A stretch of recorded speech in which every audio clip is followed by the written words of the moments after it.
Hello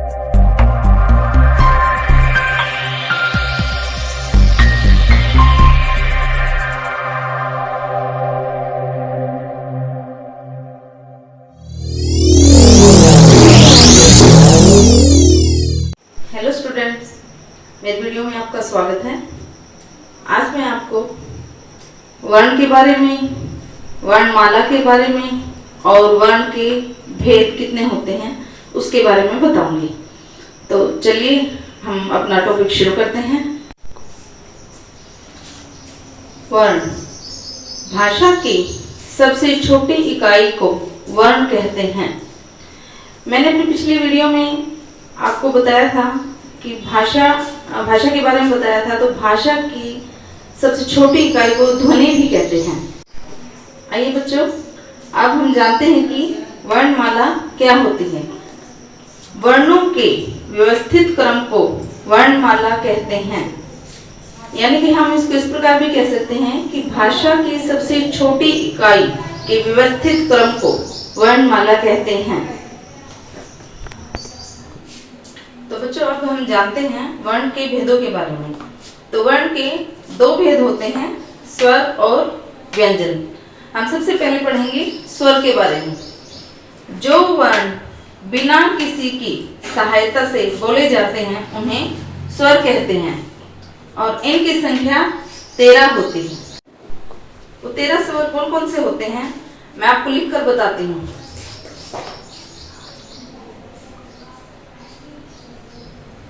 अ, आ, ई,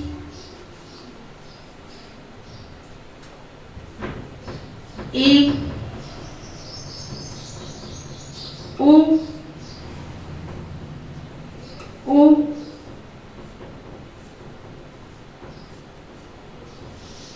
री, ए,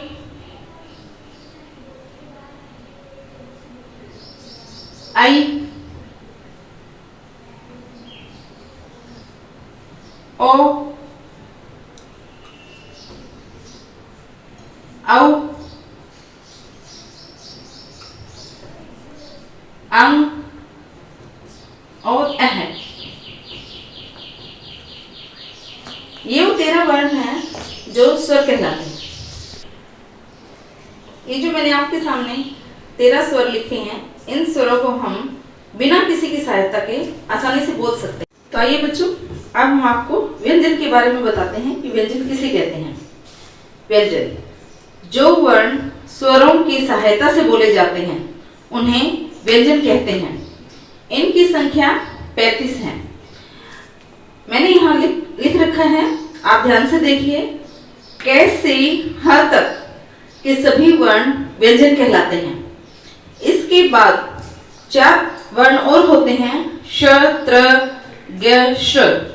ये चारों वर्ण संयुक्त व्यंजन कहलाते हैं। इसके बारे में आपको बाद में बताऊंगी। बच्चों, अब मैं आपको बताऊंगी कि यहाँ मैंने जो वर्ण लिख रखे हैं कैसे है तक, इनको हम व्यंजन क्यों बोलते हैं। क्योंकि क से ह तक सभी व्यंजनों को हम किसी न किसी स्वर की सहायता से ही बोल सकते हैं। बिना स्वर की सहायता से हम इन व्यंजनों का उच्चारण नहीं कर सकते। और नीचे जो लिखा हुआ है संयुक्त व्यंजन छ, त्र, ग, श, ये इनको हम संयुक्त व्यंजन इसलिए कहते हैं क्योंकि ये 2 वर्णों के मेल से बने हैं। तो बच्चों, मैंने आपको स्वर और व्यंजन इनके बारे में बताया। अब मैं आपको स्वर और व्यंजन के बीच का अंतर बताती हूँ। क्योंकि मैंने आपको बताया है कि स्वर का उच्चारण करने के लिए हमें किसी की सहायता की जरूरत नहीं होती। बिना किसी सहायता के हम स्वर का उच्चारण कर सकते हैं। लेकिन व्यंजन का उच्चारण करने के लिए हमें स्वर की सहायता की जरूरत होती है। तो क्यों होती है मैं आपको ये बताऊंगी, समझाऊंगी। तो बच्चों, हम व्यंजन को समझने के लिए उदाहरण लेते हैं क। अब आप सभी बच्चे क को बोलकर देखिए। इसमें आपको क के साथ अ की ध्वनि भी समाहित महसूस होगी, क्योंकि यहाँ पर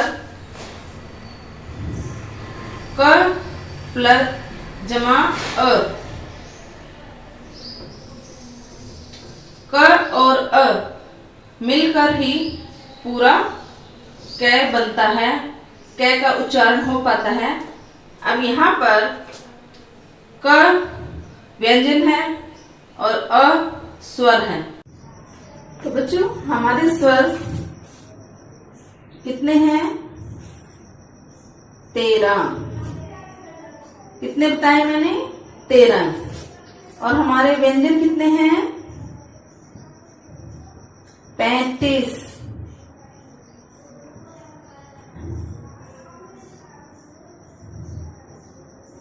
कितने बताए बच्चों? बताओ। 35।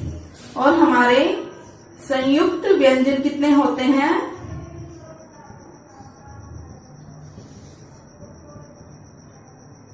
4। हम इन सभी को जोड़ें तो इनकी कुल संख्या हो जाती है 52।